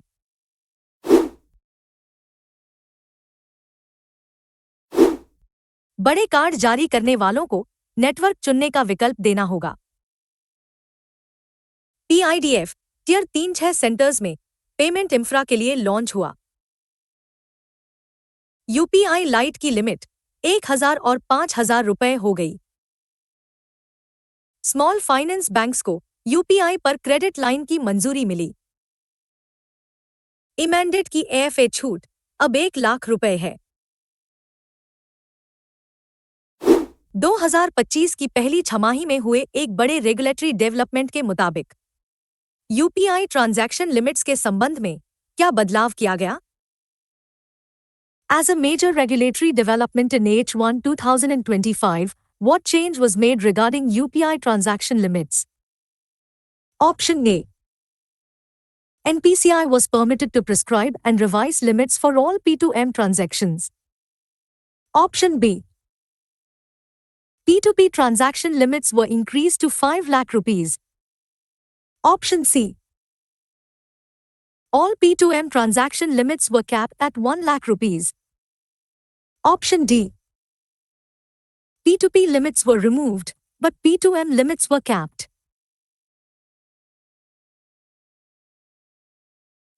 सही जवाब है ऑप्शन ए। यह एक बड़ा कदम है। 2025 की पहली छमाही में आरबीआई ने एनपीसीआई को यह अधिकार दिया कि वह सभी पर्सन टू मर्चेंट यानी P2M ट्रांजैक्शंस के लिए ट्रांजैक्शन लिमिट्स खुद तय कर सकता है और उन्हें बदल भी सकता है। मान लीजिए, अगर किसी खास मर्चेंट कैटेगरी जैसे हॉस्पिटल बिल्स या एजुकेशन फीस के लिए ज्यादा लिमिट की जरूरत पड़ती है, तो अब एनपीसीआई आरबीआई की मंजूरी का इंतजार किए बिना तेजी से उन लिमिट्स को एडजस्ट कर सकता है। पिछले सवाल के बाद यह जानना जरूरी है कि P2M लिमिट्स में बदलाव के बाद P2B लिमिट्स का क्या हुआ। 2025 की पहली छमाही में एनपीसीआई को P2M लिमिट सेट करने की अनुमति मिलने के बाद यूपीआई में पर्सन टू पर्सन यानी P2P पेमेंट्स की ट्रांजैक्शन लिमिट क्या है? Following the regulatory developments in H1 2025 that allowed NPCI to set P2M limits, what is the transaction limit for person-to-person, P2P, payments in UPI? Option A. Capped at 1 lakh rupees. Option B.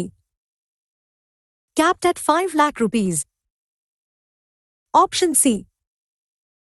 Set by NPCI based on evolving user needs. Option D. No limit is applicable. सही जवाब है option ए। 1,00,000 रुपए पर capped है। यह जरूरी है कि एनपीसीआई को जो नई छूट मिली है वो सिर्फ P2M यानी मर्चेंट पेमेंट्स के लिए है। पर्सन टू पर्सन यानी P2P पे जैसे एक दोस्त को पैसे भेजना की लिमिट पहले की तरह ही 1,00,000 रुपए पर कैप्ड है। हालांकि कुछ खास कैटेगरीज जैसे हॉस्पिटल या एजुकेशन के लिए यह लिमिट ज्यादा हो सकती है, लेकिन जनरल P2P लिमिट 1,00,000 रुपए ही है। अगला सवाल आरटीजीएस के ऑफिशियल डेसिग्नेशन के बारे में है। आरटीजीएस को एक फाइनेंशियल मार्केट इंफ्रास्ट्रक्चर यानी एफएमआई और एक सिस्टमैटिकली इंपॉर्टेंट पेमेंट सिस्टम यानी एसआईपीएस के रूप में डेसिग्नेट किया गया है। इसका एक और डेसिग्नेशन क्या है? RTGS is designated as a financial market infrastructure, FMI, and a systematically important payment system, SIPS. What other designation does it hold? Option A. A critical information infrastructure by NCIIPC. Option B. A retail payment system, RPS. Option C. A central counterparty, CCP. Option D. A cross-border payment system, CBPS.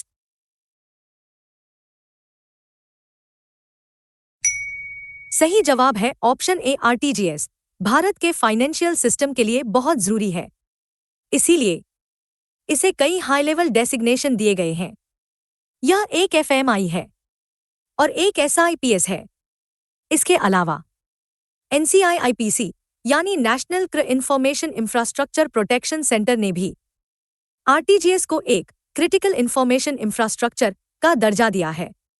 इसका मतलब है कि यह देश की सुरक्षा के लिए इतना महत्वपूर्ण है कि इसे किसी भी तरह के साइबर अटैक या डैमेज से बचाना नेशनल प्रायोरिटी है। आरटीजीएस के जरिए कस्टमर ट्रांजैक्शन के लिए मिनिमम अमाउंट कितना है? आरटीजीएस सिस्टम के माध्यम से एक कस्टमर ट्रांजैक्शन के लिए न्यूनतम कितनी राशि ट्रांसफर की जा सकती है? What is the minimum amount that can be transferred for a customer transaction through the RTGS system? Option A 2 lakhs rupees. Option B 1 rupee. Option C 1 lakh rupees. Option D there is no minimum limit. सही जवाब है option ए 2 लाख रुपए। RTGS को high value पे के लिए बनाया गया है, इसलिए अगर कोई कस्टमर आरटीजीएस का इस्तेमाल करना चाहता है तो ट्रांजैक्शन अमाउंट कम से कम 2 लाख रुपए होना चाहिए। अगर अमाउंट 2 लाख रुपए से कम है तो कस्टमर को एनईएफटी या आईएमपीएस जैसे दूसरे सिस्टम्स का इस्तेमाल करना होगा। आरटीजीएस की कोई मैक्सिमम लिमिट नहीं है, लेकिन मिनिमम लिमिट 2 लाख रुपए है। हमने कस्टमर ट्रांजैक्शन की बात की, लेकिन इंटरबैंक ट्रांजैक्शन के लिए आरटीजीएस की लिमिट्स क्या हैं?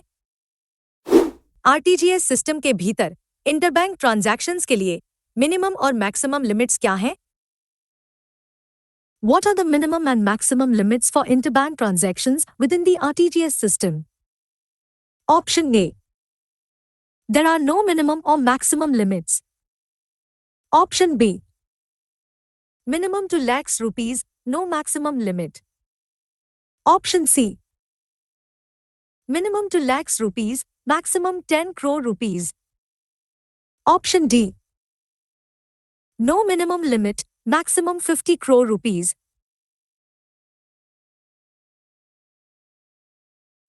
सही जवाब है ऑप्शन ए, कोई मिनिमम या मैक्सिमम लिमिट नहीं है। यह एक जरूरी अंतर है। 2 लाख रुपए की मिनिमम लिमिट सिर्फ कस्टमर ट्रांजैक्शंस पर लागू होती है। जब बैंक आपस में ट्रांजैक्शन करते हैं, यानी इंटरबैंक ट्रांजैक्शंस, तो उनके लिए आरटीजीएस पर कोई भी मिनिमम या मैक्सिमम लिमिट लागू नहीं होती है। बैंक चाहे तो 1 रुपए का या 1 लाख करोड़ रुपए का कोई भी ट्रांजैक्शन आरटीजीएस के जरिए कर सकते हैं। चलिए अब क्वेश्चन 46 से 50 तक का रिवीजन करते हैं। एनपीसीआई अब यूपीआई P2M लिमिट्स तय कर सकता है। यूपीआई P2P लिमिट अभी भी 1 लाख रुपए है। आरटीजीएस एक क्रिटिकल इंफॉर्मेशन इंफ्रास्ट्रक्चर भी है। कस्टमर आरटीजीएस की मिनिमम लिमिट 2 लाख रुपए है। इंटरबैंक आरटीजीएस के लिए कोई मिनिमम या मैक्सिमम लिमिट नहीं है। आरटीजीएस सिस्टम मैसेज ट्रांसफर करने के लिए किस सिक्योर नेटवर्क पर स्ट्रक्चर्ड फाइनेंशियल मैसेजिंग सिस्टम यानी एसएफएमएस का उपयोग करता है? The RTGS system uses the Structured Financial Messaging System (SFMS) over which secure network for transferring messages. Option A. Indian Financial Network Infinite. Option B. SWIFT. Option C. The Public Internet. Option D. National Payments Corporation of India (NPCI) Network.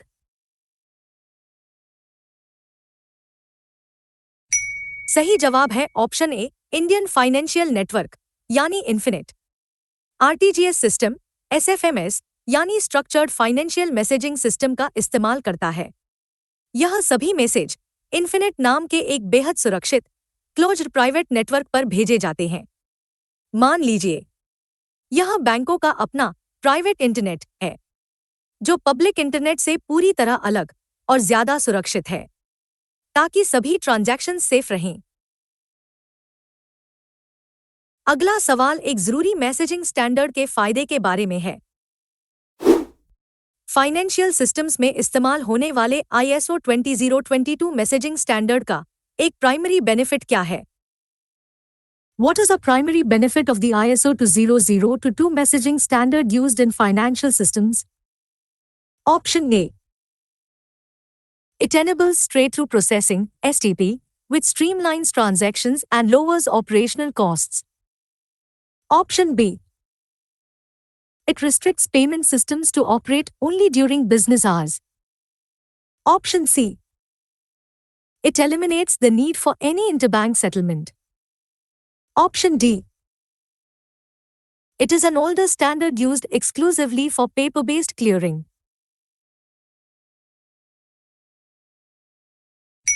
सही जवाब है option ए। यह straight through processing यानी STP को सक्षम बनाता है। ISO 20022 एक नया और मॉडर्न मैसेजिंग स्टैंडर्ड है, जो बहुत ज्यादा डेटा ले जा सकता है। मान लीजिए, पुराने सिस्टम में मैसेज को कई बार मैनुअली चेक और एंटर करना पड़ता था, लेकिन इस नए स्टैंडर्ड से पेमेंट की पूरी प्रोसेस शुरू से आखिर तक ऑटोमेटिक हो जाती है, जिसे STP कहते हैं। इससे ट्रांजैक्शन तेज होते हैं, गलतियां कम होती हैं और लागत भी घटती है। क्या आपको वो तारीख याद है जब RTGS 24 घंटे उपलब्ध हो गया था? RTGS यानी real time gross settlement system किस तारीख से 24 घंटे 7 दिन 365 दिन उपलब्ध हो गया था? On what date did the real-time gross settlement (RTGS) system become available on a $24/7/365 basis? Option A. 14th December 2020. Option B. 26th August 2019. Option C. 26th March 2004. Option D. 31st December 2021. सही जवाब है option ए 14 दिसंबर 2020। यह एक बहुत ही महत्वपूर्ण तारीख है। 14 दिसंबर 2020 से RBI ने RTGS को 24 घंटे 7 दिन और साल के 365 दिन उपलब्ध करा दिया।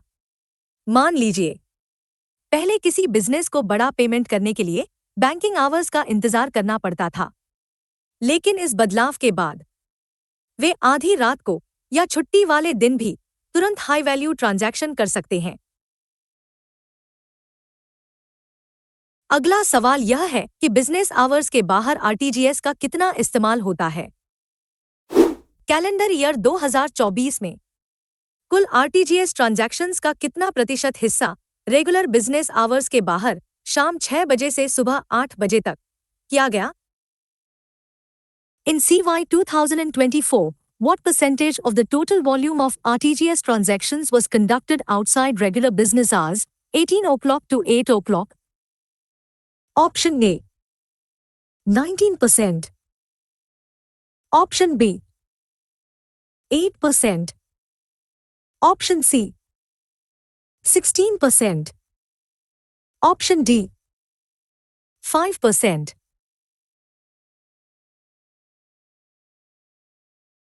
सही जवाब है ऑप्शन ए 19%। जब से RTGS 24 घंटे खुला है, इसका इस्तेमाल बिजनेस आवर्स के बाहर भी खूब हो रहा है। 2024 के डेटा के मुताबिक कुल ट्रांजैक्शंस की संख्या वॉल्यूम का 19% हिस्सा शाम 6 बजे से अगली सुबह 8 बजे के बीच हुआ। सोचिए, इसका मतलब है कि लगभग हर 5 में से एक RTGS ट्रांजैक्शन अब नॉर्मल बैंकिंग टाइम के बाहर हो रहा है।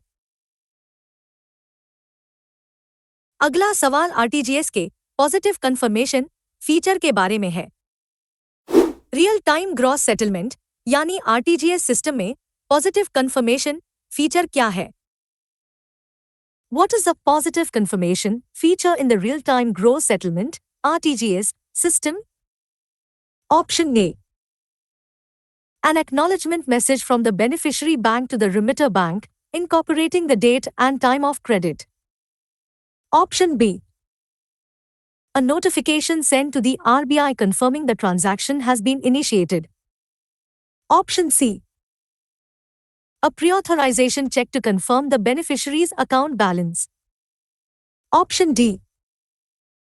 An automated message from the central system confirming receipt of the transaction.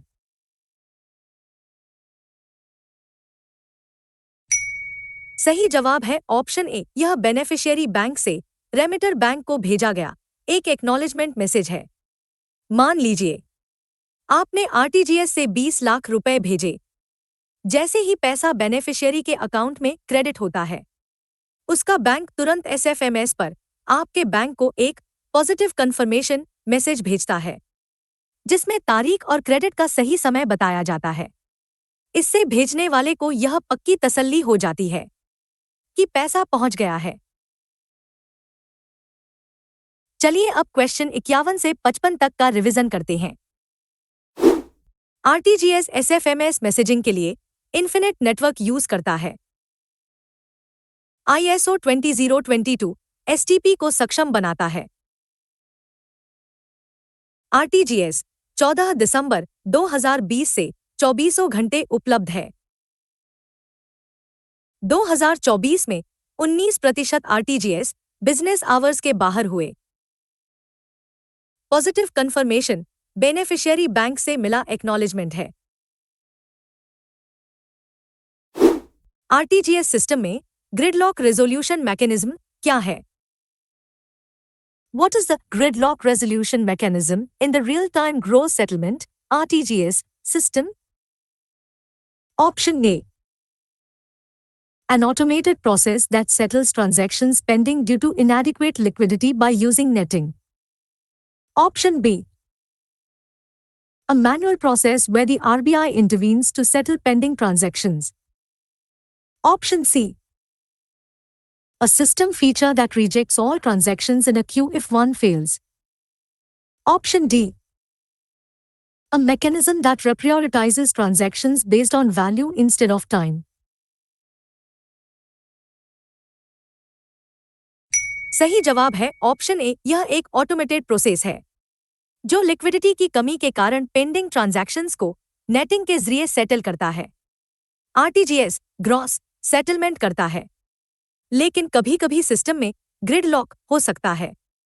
मान लीजिए बैंक ए को बैंक बी को 500 करोड़ देने हैं और बैंक बी को बैंक ए को 490 करोड़ देने हैं और दोनों के पास लिक्विडिटी कम है। यह मैकेनिज्म ऑटोमेटिकली इन दोनों को नेट करके सिर्फ 10 करोड़ के ट्रांजैक्शन में सेटल कर देगा और क्यू को क्लियर कर देगा। अगला सवाल डिजिटल ट्रांजैक्शन वैल्यू में आरटीजीएस के हिस्से पर है। भारत में होने वाले सभी डिजिटल ट्रांजैक्शंस की वैल्यू का लगभग कितना प्रतिशत हिस्सा आरटीजीएस सिस्टम सेटल करता है? Approximately what percentage of all digital transactions in India, by value, does the real-time gross settlement (RTGS) system settle? Option A. 70%. Option B. 99%. Option C. 10%. Option D. 0.1%.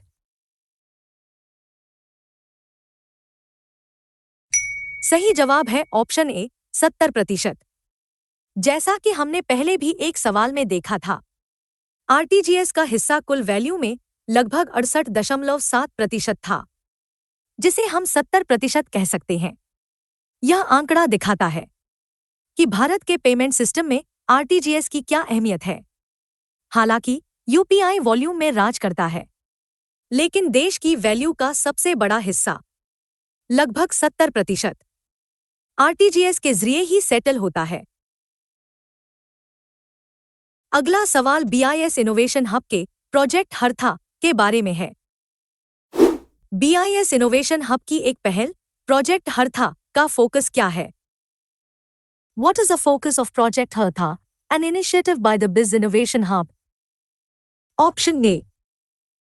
To examine the use of network analytics to detect financial crime in real time. Option B.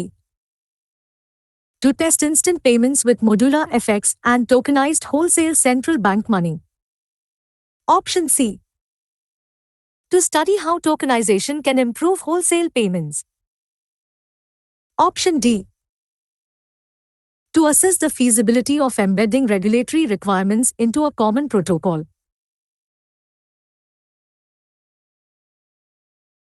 सही जवाब है option A, project Hertha. BIS innovation hub का एक project है जो financial crime से लड़ने पर केंद्रित है। यह प्रोजेक्ट जांच करता है कि कैसे नेटवर्क एनालिटिक्स का इस्तेमाल करके पेमेंट सिस्टम्स में रियल टाइम में होने वाले फाइनेंशियल क्राइम्स जैसे मनी लॉन्ड्रिंग या फ्रॉड का पता लगाया जा सकता है। मान लीजिए, यह एक ऐसा हाईटेक जासूस है जो पेमेंट नेटवर्क्स के पैटर्न को समझकर अपराधियों को पकड़ने में मदद करता है। BIS का एक और प्रोजेक्ट है, प्रोजेक्ट मैंडाला। वो क्या है? BIS इनोवेशन हब की पहल, प्रोजेक्ट मैंडाला, किस चीज का आकलन करती है? What does Project Mandala, an initiative by the Biz Innovation Hub, assess? Option A. The feasibility of embedding jurisdiction-specific regulatory requirements into a common protocol. Option B. The use of network analytics to detect financial crime in real time. Option C. How tokenization can improve wholesale payments. Option D. Instant payments with modular FX and tokenized wholesale central bank money.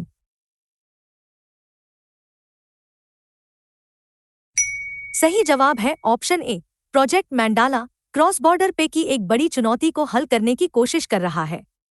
यह आकलन करता है कि क्या हम एक ऐसा common protocol या पेमेंट सिस्टम बना सकते हैं जिसमें हर देश के अपने कानून और रेगुलेटरी जरूरतें जैसे KYC, फेमा या AML पहले से ही एम्बेड की जा सकें।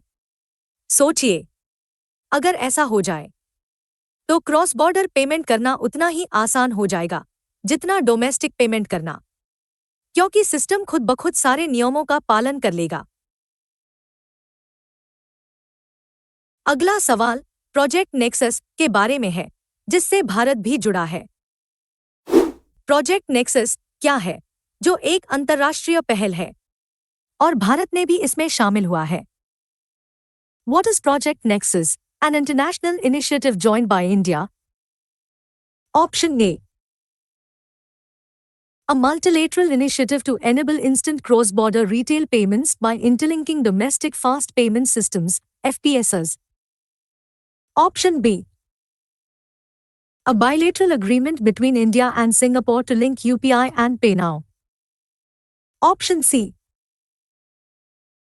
A project to assess the feasibility of embedding regulatory requirements into a common protocol. Option D. A project to study how tokenization can improve wholesale payments.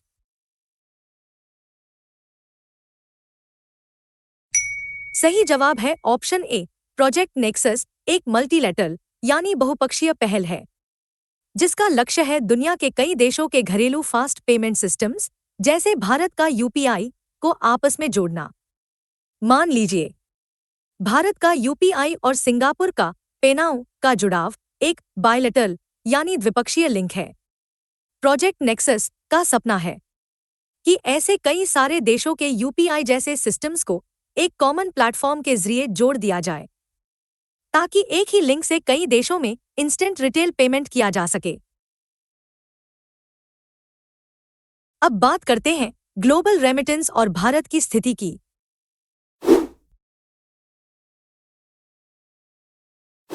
साल 2024 में कौन सा देश ग्लोबल फॉरेन रेमिटेंस का टॉप रिसीवर था, जहां record $137.7 billion आए? Which country was the top recipient of global foreign remittances in 2024, with a record inflow of $137.7 billion. Option A. India. Option B. Mexico. Option C. Philippines. Option D. China.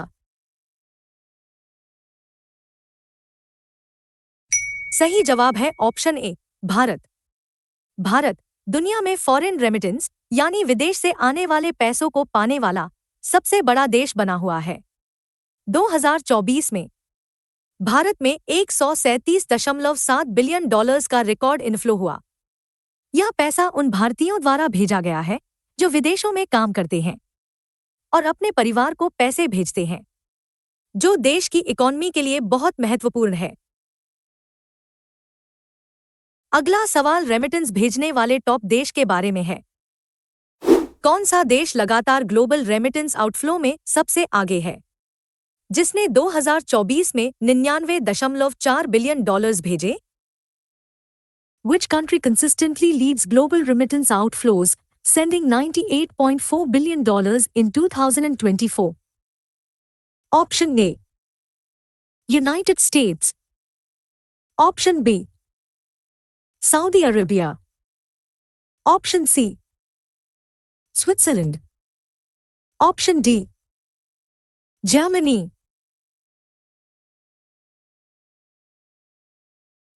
सही जवाब है option ए, United states. जहां भारत पैसे पाने में number 1 है, वहीं United states यानी अमेरिका पैसे भेजने यानी आउटफ्लो में नंबर 1 है। 2024 में अमेरिका से 99.4 बिलियन डॉलर्स का रेमिटेंस बाहर भेजा गया। यह वो पैसा है जो वहां काम करने वाले माइग्रेंट्स अपने अपने होम कंट्रीज में भेजते हैं। अगला सवाल रेमिटेंस कॉस्ट के ग्लोबल टारगेट पर है। यूएन सस्टेनेबल डेवलपमेंट गोल्स यानी एसडीजी और G20 द्वारा 2030 तक ग्लोबल एवरेज रेमिटेंस कॉस्ट को कितने प्रतिशत तक लाने का टारगेट रखा गया है? What is the target set by the UN Sustainable Development Goals (SDG) and the G20 for the global average remittance cost to be reached at by 2030? Option A. 3%. Option B. 5%. Option C. 6.62%. Option D. 8.45%. सही जवाब है option ए, 3%। विदेश से पैसे भेजने पर काफी fees लगती है, जिसे रेमिटेंस कॉस्ट कहते हैं।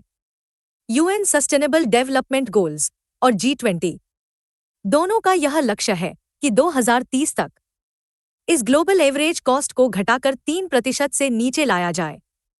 मान लीजिए, अगर कोई $100 भेजता है, तो उस पर लगने वाली फीस $3 से ज्यादा नहीं होनी चाहिए।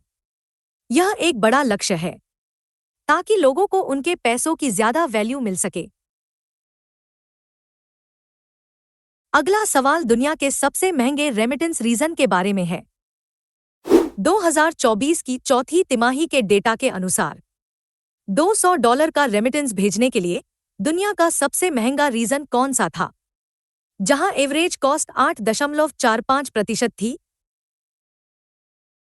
According to data from Q4 2024, which region of the world was the most expensive to send a $200 remittance to, with an average cost of 8.45%? Option A. Sub-Saharan Africa. Option B. Europe and Central Asia, EXCL. Russia. Option C. South Asia. Option D. Middle East and North Africa.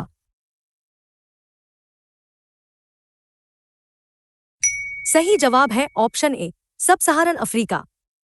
2024 के चौथे quarter के आंकड़ों के मुताबिक सब सहारन Africa में पैसे भेजना दुनिया में सबसे महंगा था।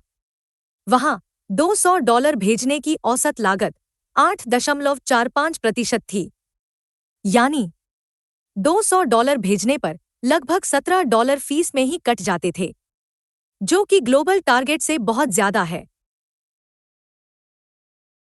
हमने सबसे महंगे की बात की, अब देखते हैं सबसे सस्ता रीजन कौन सा है।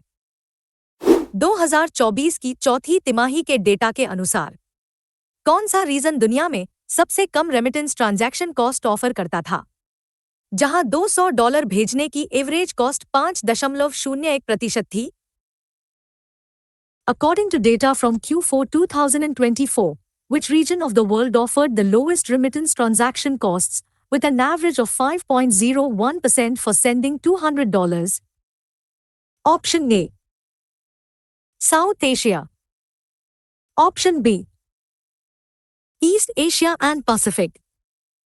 Option C, Latin America and Caribbean. Option D, Sub-Saharan Africa.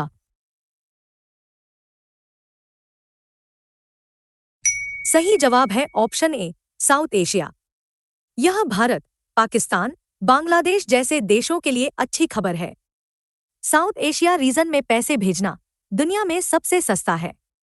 2024 के चौथे क्वार्टर में यहां $200 भेजने की औसत लागत सिर्फ 5.01% थी, जो कि ग्लोबल एवरेज से काफी कम है। इसका एक बड़ा कारण इन देशों के बीच बढ़ते डिजिटल पेमेंट लिंक्स और कॉम्पिटिटिव मार्केट है। चलिए अब क्वेश्चन 61 से 65 तक का रिवीजन करते हैं। भारत 2024 में टॉप रेमिटेंस रिसीवर था। यूनाइटेड स्टेट्स रेमिटेंस आउटफ्लो में सबसे आगे है। 2030 तक रेमिटेंस कॉस्ट का टारगेट 3% है। सब सहारन अफ्रीका रेमिटेंस के लिए सबसे महंगा रीजन था। साउथ एशिया रेमिटेंस के लिए सबसे सस्ता रीजन था। 2024 की चौथी तिमाही में भारत में $200 का रेमिटेंस भेजने के लिए सबसे सस्ता कॉरिडोर कौन सा था, जहां रेट सिर्फ 2.10% था? Which corridor was identified as the most cost-effective for sending a $200 remittance to India in Q4 2024 with a rate of 2.10%? Option A, Kuwait to India. Option B, Singapore to India. Option C, Malaysia to India. Option D, Bahrain to India. सही जवाब है option ए, Kuwait से भारत। 2024 के चौथे quarter में भारत पैसे भेजने के लिए सबसे सस्ता कॉरिडोर कुवैत से भारत का था। इस कॉरिडोर पर $200 भेजने की लागत सिर्फ 2.1% थी, जो कि 3% के ग्लोबल टारगेट से भी काफी कम है। यह खाड़ी देशों से भारत में पैसे भेजने की बढ़ती एफिशिएंसी को दिखाता है। अगला सवाल भारत के आरटीजीएस सिस्टम के लॉन्च ईयर के बारे में है।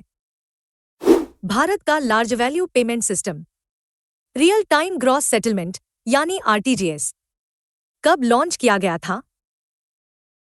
When was the real time gross settlement (RTGS) system, India's large value payment system, launched? Option A, 2004. Option B, 2016. Option C, 2011. Option D, 1990. सही जवाब है ऑप्शन ए, 2004। रियल टाइम ग्रॉस सेटलमेंट यानी RTGS, जो भारत का primary large value payment system है, उसे reserve bank of India द्वारा साल 2004 में लॉन्च किया गया था। यह भारत में डिजिटल पेमेंट्स के इतिहास में एक बड़ा मील का पत्थर था, जिसने बड़े बड़े ट्रांजैक्शंस को तुरंत और सुरक्षित रूप से सेटल करना शुरू किया। अगला सवाल बल्क और रेपेटिटिव पेमेंट्स के लिए बने सिस्टम पर है। किस पेमेंट सिस्टम को बल्क और रेपेटिटिव पे, जैसे salary payment, pension payment, utility bill और लोन ईएमआई के लिए डिजाइन किया गया है? Which payment system is described as being designed for bulk and repetitive payments, such as salary disbursements, pension payments, utility bill payments, and loan EMIs? Option A. National Automated Clearing House, NACH. Option B. Real-Time Gross Settlement, RTGS. Option C. Unified Payments Interface, UPI. Option D. Trade Receivables Discounting System, TREDS. सही जवाब है option ए, national automated clearing house यानी NACH। NACH को खास तौर पर bulk यानी एक साथ ढेर सारे पे को प्रोसेस करने के लिए बनाया गया है। मान लीजिए एक कंपनी को 1000 एम्प्लॉइज को सैलरी देनी है, या एक लोन कंपनी को 50,000 कस्टमर से EMI कलेक्ट करनी है। ये सभी काम NACH के जरिए ऑटोमेटेड तरीके से किए जाते हैं, जिसमें NACH क्रेडिट और NACH डेबिट का इस्तेमाल होता है। अगला सवाल IMPS के बारे में है। NPCI द्वारा शुरू किया गया कौन सा payment system mobile banking, internet banking और ATM जैसे कई चैनल्स के जरिए 24 घंटे, 7 दिन इंस्टेंट फंड ट्रांसफर की सुविधा देता है? Which payment system, introduced by NPCI, offers 24x7 instant fund transfer through multiple channels including mobile banking, internet banking, and ATMs? Option A. Immediate Payment Service, IMPS. Option B. National Electronic Funds Transfer, NEFT. Option C. Real-Time Gross Settlement, RTGS. Option D. National Automated Clearing House, NACH. सही जवाब है option ए, immediate payment service यानी IMPS। IMPS Bharat का पहला 24 घंटे, 7 दिन चलने वाला इंस्टेंट रिटेल पेमेंट सिस्टम था, जिसे NPCI ने लॉन्च किया था। यह आपको मोबाइल बैंकिंग, इंटरनेट बैंकिंग और यहां तक कि ATM के जरिए भी तुरंत पैसे भेजने की सुविधा देता है। NEFT को बाद में 24 घंटे किया गया, लेकिन IMPS शुरू से ही इंस्टेंट और 24/7 था। अगला सवाल UPI के लॉन्च ईयर पर है। यूनिफाइड पेमेंट्स इंटरफेस यानी UPI को किस साल में लॉन्च किया गया था? In which year was the Unified Payments Interface, UPI, launched? Option A. 2016. Option B. 2004. Option C. 2011. Option D. 2019. सही जवाब है ऑप्शन ए, 2016। यूनिफाइड पेमेंट्स इंटरफेस यानी UPI, जिसने भारत में डिजिटल पेमेंट्स में क्रांति ला दी, उसे साल 2016 में लॉन्च किया गया था।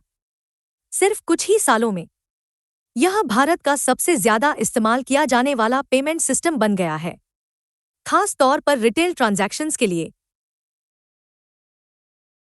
अगला सवाल प्रीपेड पेमेंट इंस्ट्रूमेंट्स यानी PPI की लिमिट्स के बारे में है। एक गिफ्ट प्रीपेड पेमेंट इंस्ट्रूमेंट यानी PPI की मैक्सिमम वैल्यू कितनी हो सकती है?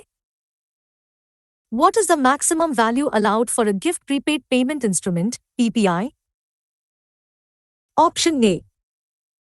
10,000 rupees. Option B. 3,000 rupees. Option C. 1 lakh rupees. Option D. 2,000 rupees. सही जवाब है ऑप्शन ए, 10,000 रुपए। गिफ्ट PPI, जैसे कि किसी को गिफ्ट कार्ड देना, नॉन रिलोडेबल होते हैं, यानी उनमें एक बार ही पैसा डाला जा सकता है। RBI के नियमों के मुताबिक ऐसे किसी भी गिफ्ट इंस्ट्रूमेंट की मैक्सिमम वैल्यू 10,000 रुपए से ज्यादा नहीं हो सकती। अगला सवाल मास ट्रांजिट सिस्टम पीपीआई की लिमिट पर है। मास ट्रांजिट सिस्टम यानी एमटीएस ऑपरेटर्स द्वारा जारी किए गए रीलोडेबल प्रीपेड पेमेंट इंस्ट्रूमेंट यानी पीपीआई की मैक्सिमम वैल्यू क्या है? What is the maximum value for a reloadable prepaid payment instrument (PPI) issued by mass transit systems (MTS) operators? Option A 3,000 rupees. Option B 10,000 rupees. Option C 5,000 rupees. Option D 1,000 rupees. सही जवाब है option ए 3,000 रुपए।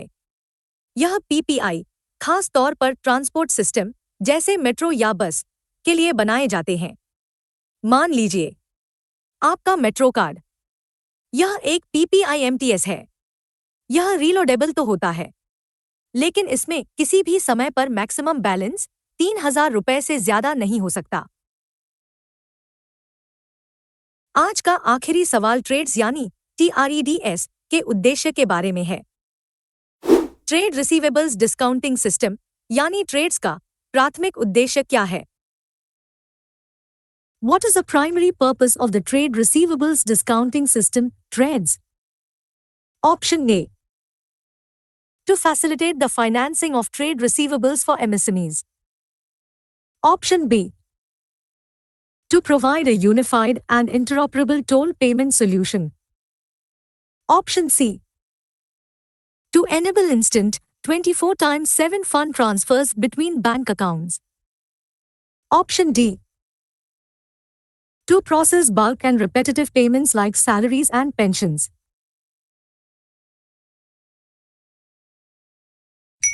सही जवाब है option ए MSME के trade receivables की financing को सुविधाजनक बनाना।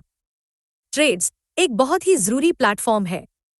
मान लीजिए एक छोटे एमएसएमई ने एक बड़ी कंपनी को माल बेचा और उस बड़ी कंपनी ने कहा कि वो पेमेंट 90 दिनों बाद करेगी। अब उस एमएसएमई को 90 दिनों तक पैसों का इंतजार करना पड़ेगा। ट्रेड्स प्लेटफॉर्म पर वो एमएसएमई उस बिल रिसीवेबल को अपलोड कर सकता है और कई बैंक्स या फाइनेंसर्स उस बिल को डिस्काउंट पर तुरंत खरीद सकते हैं। इससे एमएसएमई को तुरंत पैसा मिल जाता है और उसका कैश फ्लो बना रहता है। यह इस क्विज का आखिरी सवाल था। इसी के साथ आज का हमारा सेशन समाप्त होता है। आपने आरबीआई पेमेंट सिस्टम्स रिपोर्ट पर यह जरूरी सेशन पूरा कर लिया है। आज हमने पेमेंट्स रेगुलेटरी बोर्ड जैसे नए गवर्नेंस रूल्स, यूपीआई और आरटीजीएस के वॉल्यूम वैल्यू के आंकड़ों और 2024-25 के सभी नए रेगुलेटरी अपडेट्स को कवर किया। यूपीआई P2M, ई-मैंडेट्स और यूपीआई लाइट की नई लिमिट्स को जरूर पक्का कर लें, क्योंकि ये एग्जाम के लिए बहुत जरूरी है। अगर ये सेशन मददगार लगा हो तो लाइक, शेयर और सब्सक्राइब जरूर करें। फिर मिलते हैं अगले वीडियो में।